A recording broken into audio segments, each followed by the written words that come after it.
is the area of why, that would be the title, why street ministry. Especially the brothers in street ministry, is because that is what was prophesied in the word of the Most High, and it was passed down from generation to generation by our forefathers, so that the men would be in the highways and the byways. Now, I have heard it say that the women should do it also. And by the way, when we were back in the UK, there were some sisters who said, we want to do it. And I would say to them, it is not necessarily a good thing, because the Bible instructs that it should be the men who do it. But when the sisters do it, it brings about something else. Over 30 years ago, I remember the first time, and I won't mention her name because she will. I just won't mention her name. And she went against our bishop. He was the bishop over our diocese at the time. She went out and she did street ministry by herself. She was young in the faith and she was driven. But the sad thing was, when she went out and she knocked on the doors and she was using all of her gusto in terms of her bound belief, she ended up becoming beguiled by one of the brothers that she knocked on the door. So much so that the same sister ended up producing a child out of that. So you see then that the direction has always been placed on the men. And the men were in doing it. And here's the next thing. You never do it by yourself. The Bible says, well, what does the Bible say? How should you do it? Two by two. And mistakes have been made in the past, and we have to recognize that we must operate according to order. Amen? Amen. So with that, I'm going to deal with some areas in the street ministry. And let's see how we go and get some understanding. First of all, let's go to the book of Hebrews chapter 3 and 13. This is a little bit too high. Do you know how to bring things down just a little bit? That one? No, I haven't. You can use this one. This one from Justin. Let's go. There's a little bit of reverb on this. 1, 2, 2. Yeah. Yeah. 1, 2. Mic check. All right. Yeah, this is just a little bit better. All right. Can you hear me all right? There's some feedback on the other one. All right. So let's go to Hebrews chapter 3 and 13. Now, bear in mind that when we do street ministry, or as we call it, camp, we are fulfilling prophecy that was written way before any of us existed at this time. When we do it, we must never use gimmicks.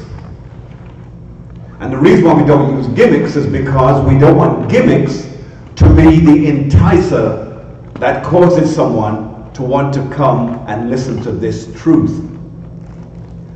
The only thing we use is this book, the Biblos in the Greek. And the only thing that we should be focused on is, what does this book say?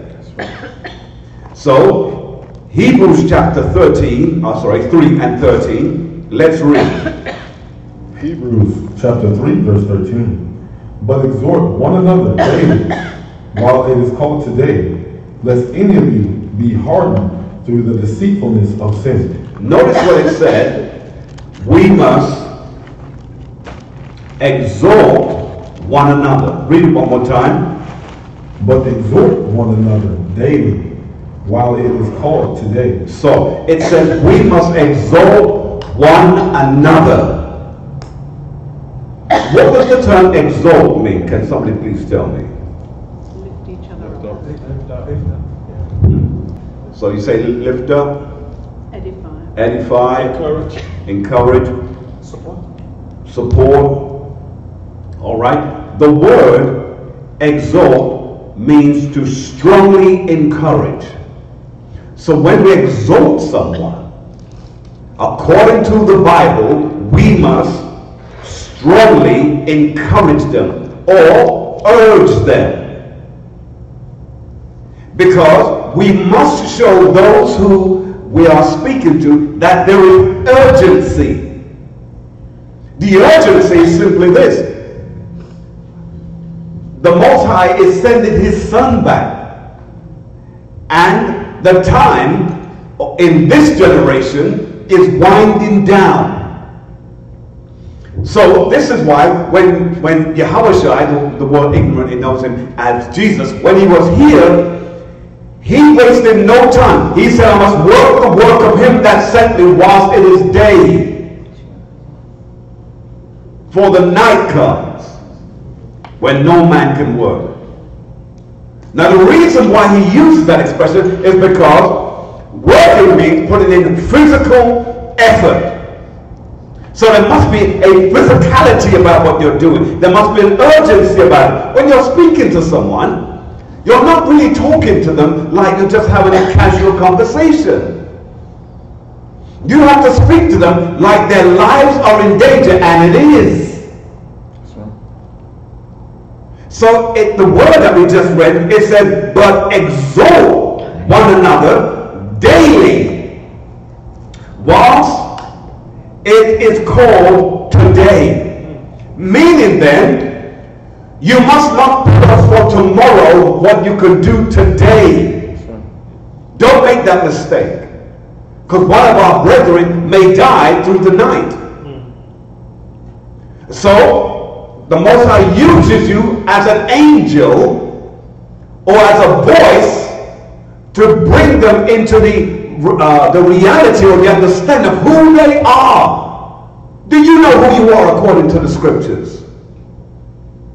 Do you know what your lineage is? Do you know where you're from? Most of our people don't. Finish the verse. It says, lest any of you be hardened through the deceitfulness of sin. See? So it said, lest any of us be hardened through the deceitfulness of sin. The whole objectivity of sin is to bring blinders on us and to cause us to lose direction. And why do we know this? Because sin is the reversal of following the law. What does the Bible say? What does the Bible say sin is? Sin is a transgression. It's a transgression. It's a transgressor of what? The law. Of the law. So it sends you in another direction. Instead of following the direction that the word of the Lord has given to us, you are going in an opposite direction. So the Bible tells us that we must daily encourage. Let's go to John chapter 9 and verse 4. The book of John chapter 9 and verse 4. When you have it, go ahead and read. St. John. Guess it doesn't. John. The book of John, chapter 9, verse 4. I must work the works of him that sent me. While it is day, the night cometh, when no man can work. All right. Now, what I need you to do, Johnny, yes. If you can take this down to the front to Pastor and have him put some batteries in, because it's going in and out. All right. So it says this, I must work the work of him that sent me. Now, who can explain to me? It said, work the work of him that sent me whilst it is day. Who can explain to me, what does it mean whilst it is day? I mentioned it earlier on. I nearly made the mistake of giving it away. Tell me, sir. most of this day. So basically, our work is during the daylight where we can see, where we can make more productive, be more productive in that work. All right, so you're saying that the work that we do, we're more productive to do it in the day. All right. Anyone else? Go ahead. And you're saying work whilst we are alive?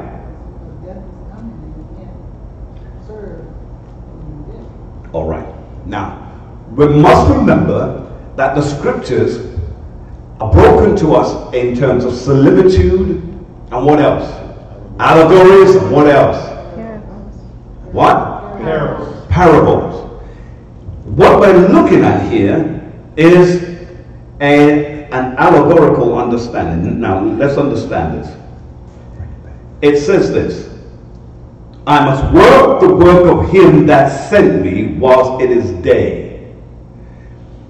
The day that it is speaking of is the day whilst there is the freedom of accepting his word.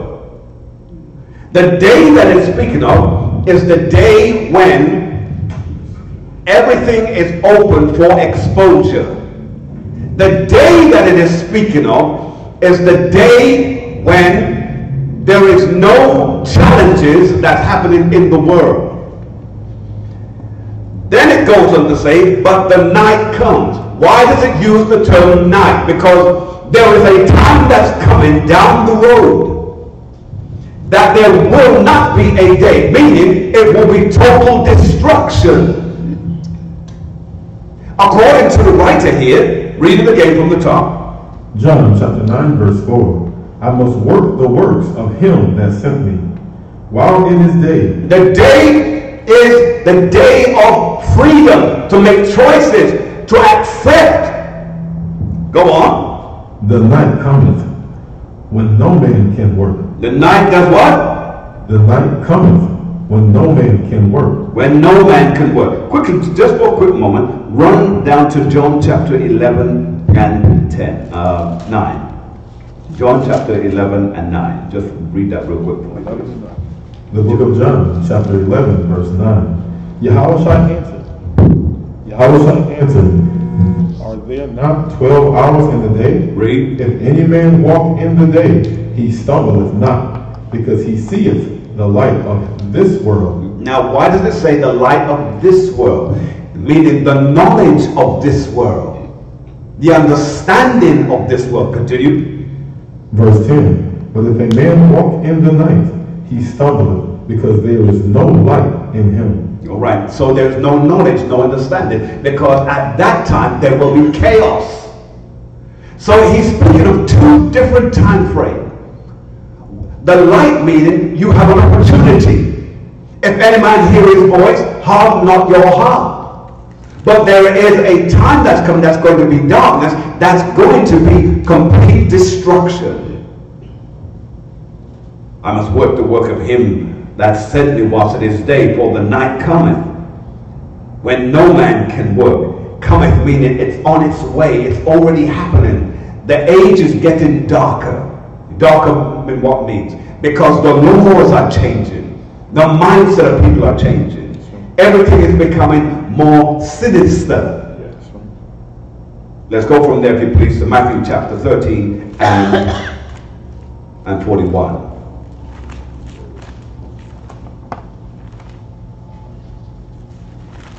Now let's bring a point home. All right, go ahead and read. The book of Matthew, chapter 13, verse 41.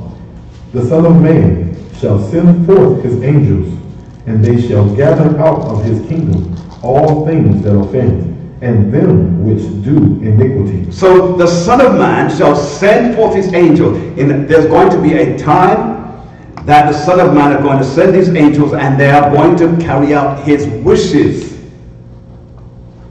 And they shall gather out of his kingdom and all things that offendeth, that are offensive, that are of sin, and them which do what? Iniquity.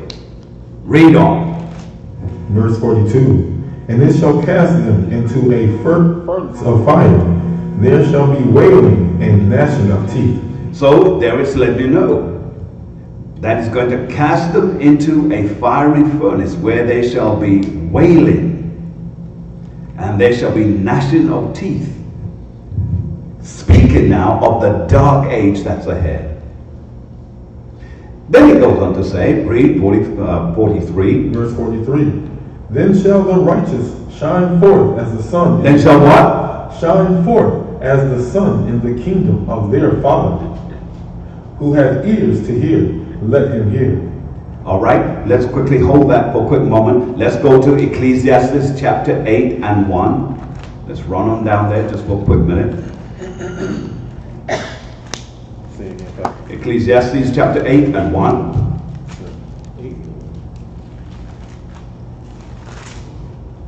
This is the book of Ecclesiastes, chapter 8, verse 1. I counsel thee to keep the king's commandment, and that in regard of the oath of God. Sorry, verse 2. Verse 1. Who is as the wise man, and who knoweth the interpretation of a thing, a man's wisdom maketh his face to shine. Read it again. Who is as the wise man. Who is as the wise man, read. And who knoweth the interpretation of a thing. Who knows the interpretation of a thing? Who's got the understanding? Read. A man's wisdom making his face to shine. So the more knowledge you get from this word, it's the more it makes your face to shine like the sun.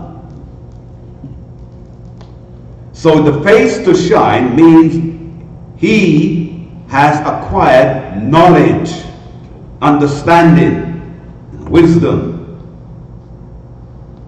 A man's wisdom maketh his face to shine, and the boldness of his face shall be changed. See that? So then when we go back now to Matthew chapter 13 and verse 43, read that again for me, officer. Matthew chapter 13 and verse 43. Then shall the righteous shine forth as the sun in the kingdom of their Father. Who have ears to hear, let them hear. All right, from there, let's take it a step further. Proverbs chapter 2 and 1. Proverbs chapter 2 and verse 1. All right, when you're there, go ahead and read. We want to bring up some other precepts. Let's go. Proverbs chapter 2 and verse 1. Watch this now. My son, if thou wilt receive my word. If you will receive the word, because not everybody's going to receive the word, you see, because we've been conditioned that if we're not feeling something and we're not feeling emotional, then we're not getting anything. He says, my son, if thou wilt receive my word, receive it. Read. And hide my commandments with thee. So once you receive the word, you have to hide the commandments. Jump down to verse 3. Verse 3. Yea, if thou criest after knowledge, and liftest up thy voice for understanding. For understanding. Now jump back to verse 2. I'll explain why I'm doing that in a moment. Go on. Verse 2. So that thou incline thine ear unto wisdom. You must incline your ear, bend your ears to wisdom. Read. And apply thine heart to understanding. And apply your heart to understanding. Read straight through. Verse 3. Yea, if thou criest after knowledge, and liftest up thy voice for understanding. Verse 4. If thou seekest her as silver, and searchest for her as for hid treasures, then shalt thou understand the fear. So we must chase after knowledge like it is treasure. The knowledge that we're looking for is the knowledge of understanding of the scriptures. Now this is all leading to why we do street ministry, but follow me, I want to give a good foundation first. But then read verse 5. Verse 5. Then shalt thou understand the fear of the Most High God. Because we must understand the fear of God. The fear has left us. People don't fear God anymore. When's the last time that someone really fears God? People do things in their own mind because they don't fear God. But once upon a time, you feared God to the degree that that you wouldn't do anything wrong because you didn't want lightning to strike you down. That's how much you fear God. People don't fear anymore. But read on. And find the knowledge of Yah. And find the knowledge of Yah. Read on. For the Most High God giveth wisdom. For who giveth wisdom? The Most High God giveth wisdom. God gives wisdom. Yahweh gives wisdom. Read. Out of his mouth. Read. Cometh knowledge and understanding. So the knowledge and understanding that you get it because he gave it to you. You didn't just pluck it up. All right, let's go back. Let's go back. All right. So let's get some understanding of where we are. We understand then that the night is what? Please explain that to me. What is the night?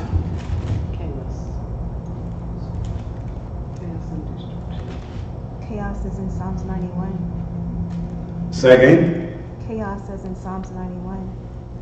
Chaos. Read it again. Chaos as in Psalms 91. Let's go there. Psalms 91.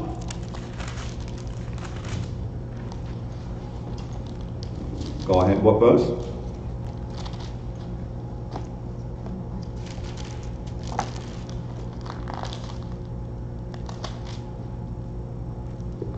Psalms 91. 6 and Let's read. 7. 91 and 6. Correct. Psalms. Psalms chapter 91. Impact. Read from 5. Yes, sir. Verse 5. Thou shalt not be afraid for the terror by night. For what? For the terror by night. For the terror by night. Read. Nor for the arrow that flies by day. Nor for the nuclear missiles that will fly by day. Read. Nor for the pestilence that walketh in darkness. Read. Nor for the destruction that wasteth at noonday. At noonday. So it's warning us that there is a time like this that is coming. We are aware that that night is that time. Because remember, when he returns, he's going to bring such destruction. Even in the day, it will still feel like it is night. The destruction will be so bad that when you look up to see, can I see the clouds, you won't see any. The time will be so bad that when you're looking for the sun, you can't see the sun. Because of the smoke, that will be such confusion. And there will be a terror that will frighten men. But then when we read on, when we go back now, explain to me what the day is. Come on, brothers.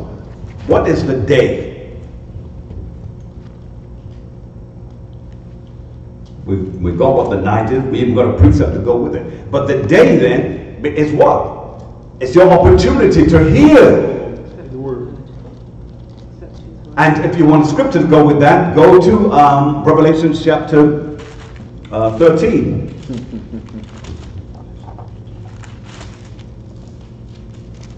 Revelation chapter 13. You know where I want to begin, as per usual? Yes, sir. Verse 9. Yes? Revelations chapter 13 and verse 9. If any man here have an ear, let him hear. Notice what it said. If any man have an ear, let him hear. Verse 10. No, just 9. Yes, sir. Read it one more time before we move. If any man have an ear, let him hear. So if you have an ear, listen. This is your opportunity to get it right. So all right, from here, let's go from Matthew, let's go to Hebrews chapter 3 and 13. Hebrews chapter 3 and 13. Let's read.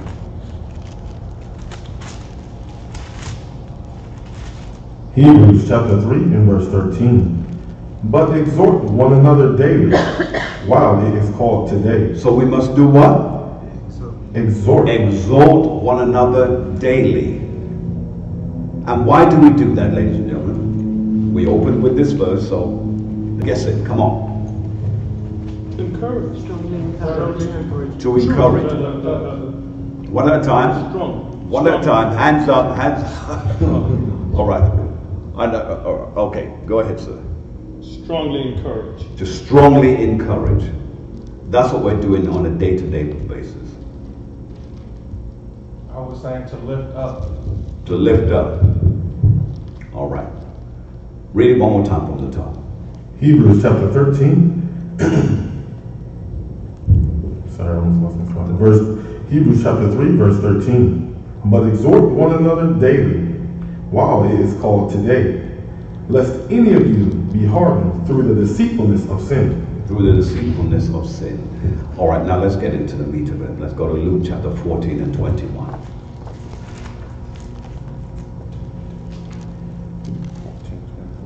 Luke 14 21 and 21.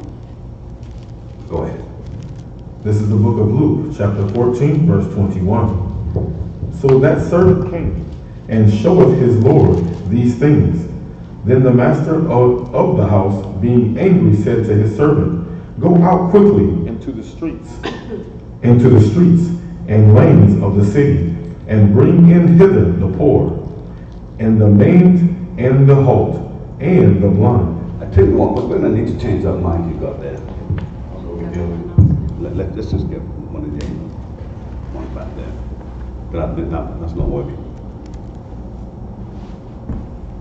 All right. Bear with us just for a moment. The same buzzing sound that it was given is your one long enough? Because if it's not, then swap that with me. Is it long enough? I think this one's. All right. We'll get there. Mic check here. All right, we're good now? Or a little bit better?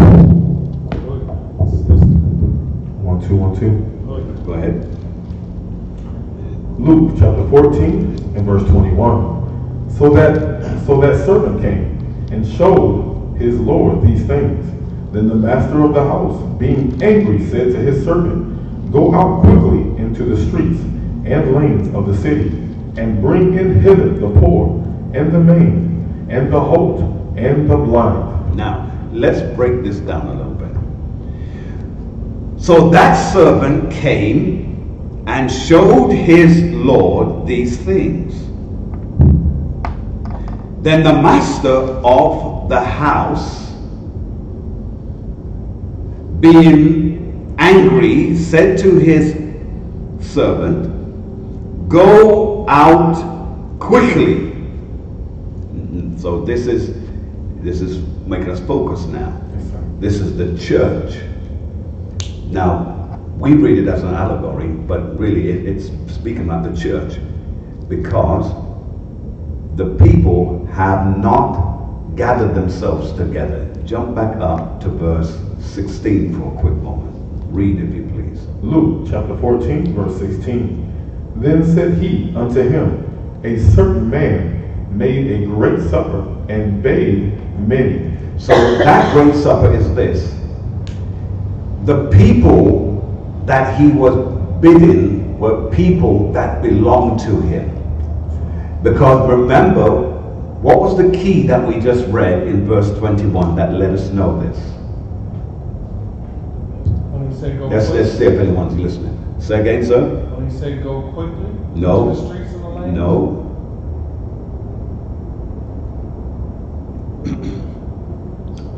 When he said, and bring the poor and the maimed and the halt and the blind. That's good, but there's a key word. Servant. So it says, so that servant came and what?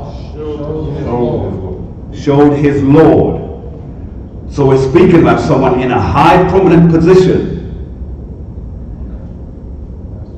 Jump back up.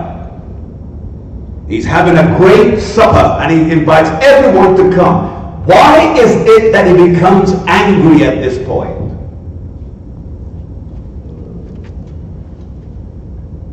No one showed up. No one showed up. Why? Because the people were not encouraged. This verse is speaking about servants who must be prepared to go out and reach his people. Amen. Understand that. This great supper that he has in mind is the kingdom gathering. I see we've never looked at it like that before. He wants everyone who are his people. He's not looking for everyone. Now, when people have taught this, they're teaching that it's been by every person. No, it isn't. The word Lord comes from the word, the Old English word, which means what? Owner. So he owns these people, and it's those are the people that he wants them to bid to come. And he sent his servant at supper time. Supper time is the time of preparation. And by the way, that time of preparation is dealing with a particular time or age. So he read it. Verse 21. No, 17. 17. And he sent his servant at supper time to say to them that were bidden, come, for all things are now ready. It's ready. You don't know who you were. You don't know, you can't afford it. But now your Lord is saying, come now. Things have been prepared for you. The things that you have been disenfranchised from before, now there are things set up for you and you alone. Read. Verse 18. And they all with one consent began to make excuse. The first said unto him, I have bought a piece of ground. Read. For I must needs go. In other words, I got me some land. I can't go to where you are. I know you've got the kingdom stuff, but I don't want to go there. I like the land that I have right here and now. I'm living large right now. I've got everything right here. I don't need to go. If I work hard, I'm going to be just as good as everybody here. But that's not what the Most High is bidding them for. You have a place that you belong to. Read, sir. And I pray thee, have me excused. So he's excusing himself from the kingdom gathering, from the great supper. It made it very clear in the beginning. A certain man made a great supper. Many people, when they read that, they misconstrued it. The supper is speaking about is a kingdom gathering. Read, sir. And another said, I have bought 5 yoke of oxen. I've got me some cattle. I'm just as good as everybody else in this community. I'm known, I'm famous, I'm renowned, and people respect me.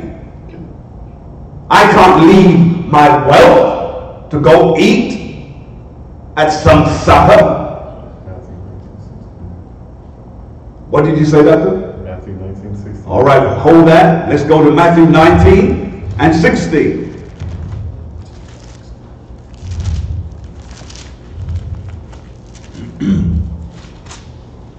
All right. Let's jump down to verse. Yes. Go ahead. Read 17 first. Let's go through. Yes, sir. Matthew chapter 19 and verse 17. And he said unto him, Why callest thou me good? There is none good but one, that is Yah. But if thou wilt enter into life, keep the commandments. Read. He saith unto him, which? Yahushua said, Thou shalt do no murder, thou shalt not commit adultery, thou shalt not steal, thou shalt not bear false witness. Read. Honor thy father and thy mother, and thou shalt love thy neighbor as thyself. Read. The young man saith unto him, All these things have I kept from my youth up. Read. What lack I yet? Yahushua said unto him, If thou wilt be perfect. If you will be what? If thou wilt be perfect. Read. Go and sell that thou hast, and give to the poor, and thou shalt have treasure in heaven, and come and follow me. Read on. Verse 22. But when the young man heard that saying, he went away sorrowful, for he had great possessions. That's the key verse. He had great possessions. Let's go back to where we were. Possessions will stop you because you think you've arrived. But let's go back and read what we got in Luke chapter 14. Yes, sir. All right, and let's kick it off at verse 20. Yes, sir. Luke chapter 14 and verse 20. And another said, I have married a wife. I've got me a fine woman. Read. And therefore I cannot come. And I can't give her up. Look, I used to remember people saying, I hope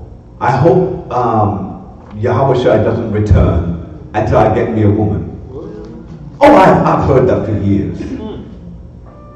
Are you telling me that you would rather put off the great gathering of the Most High God until you get yourself a woman or get yourself a husband?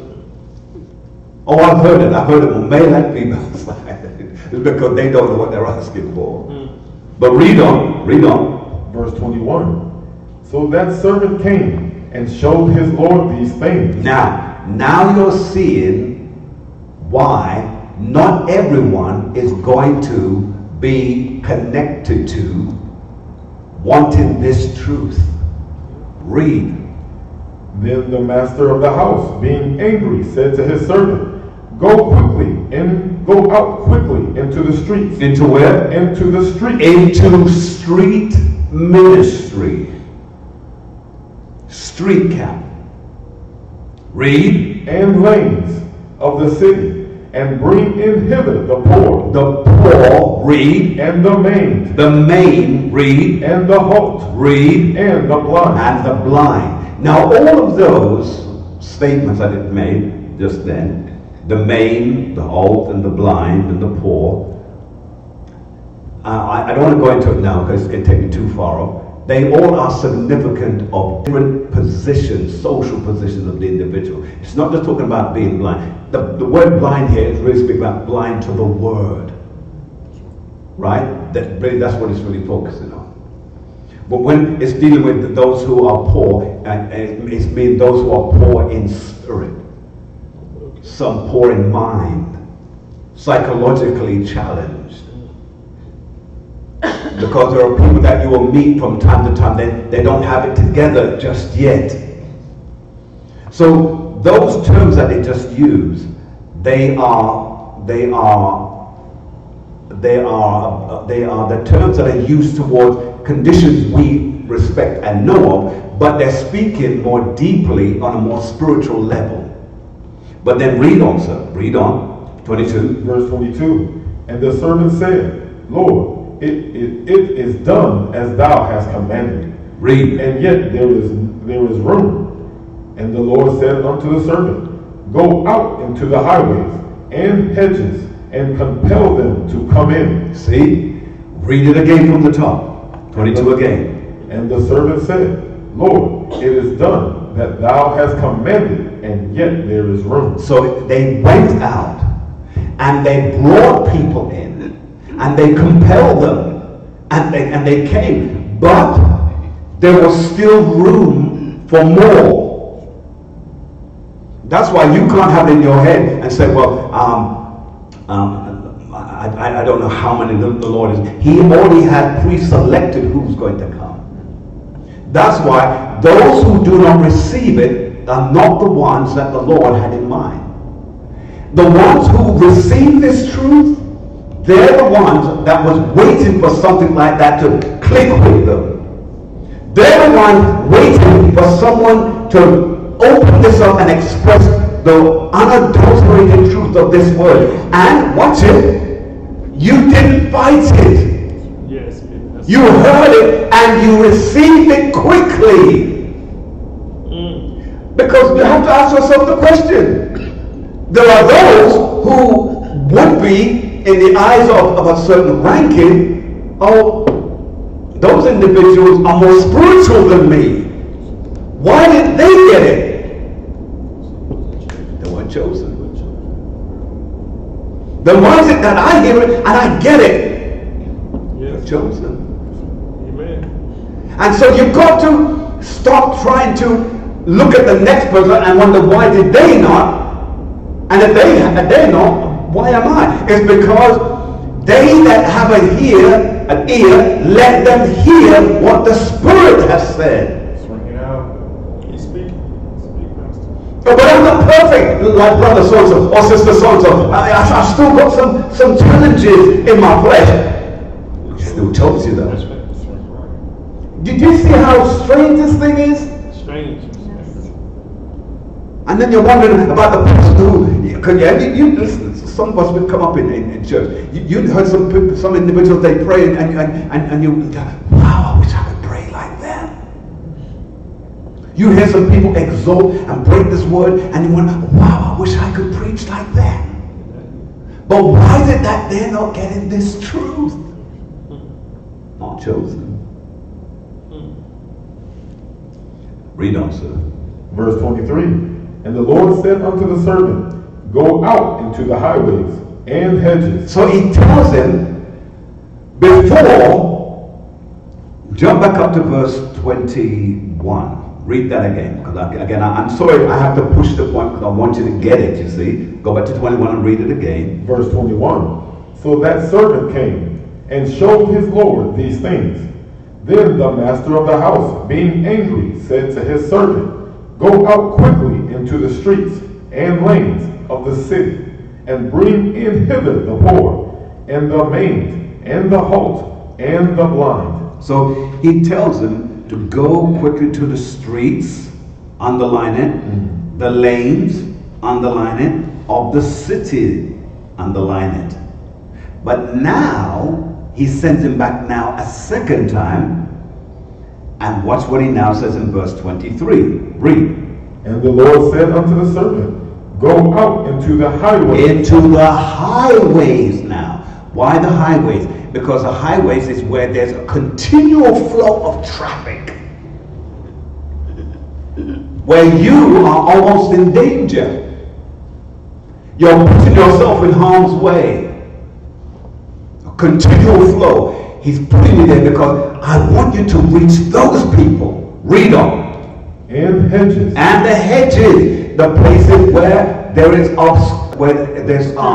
obscurity. Yeah.